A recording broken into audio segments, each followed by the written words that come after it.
கம்பனுக்கு கோவில கட்டி முதல்ல ஒரு கல்லறை கட்டணுமா சொல்றா மச்சான் எங்கடா இருக்க? தூங்கும் போது தான் தூக்கிட்டு வருவீங்களோடா. வந்தேன் டீ குடிக்க போலான்னு பார்த்தேன். காசு யாரு உங்க அப்பா நான் தருவான். மச்சான் நான் வாங்கி தரேன்டா. விளையாட் பண்ணாத டேய் வேடா. டேய் உண்மையாடா? கனவா நான் கூட தெரியலடா. சத்தியமா வெயிட் பண்ணிட்டு தான்டா இருக்கேன். என்னடா அதுக்குள்ளே வந்துட்ட? இந்த கேப்ல நீ மனசு மாட்டானா? சரிடா. என்ன மாப்பிள்ள நீ லவ் பண்ண விட்டு போயிச்சாமா? அதை எதுக்கிட்ட போய் யாவப்படுத்துற? சும்மா கேட்டேன்டா. தேரோட்ட மத்தோட போய் நான் வீட்டு பக்கம் வழியா போயிடுவேன். என்ன நிறுத்திட்டான்? உழக்க போறான் நம்மளப்ப.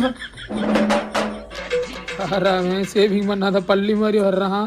உமா இருந்தவனை கிளப்பி விட்டல இரு பக்கத்துல வந்து பாரு. நான் ஊமை மாதிரி பாப்பேன்னு முழிச்சிருவேன். யாரா என்ன தின்னது? பே பே பே பே. யாராத்து எதுவென்று விதி போடும் பாத போனா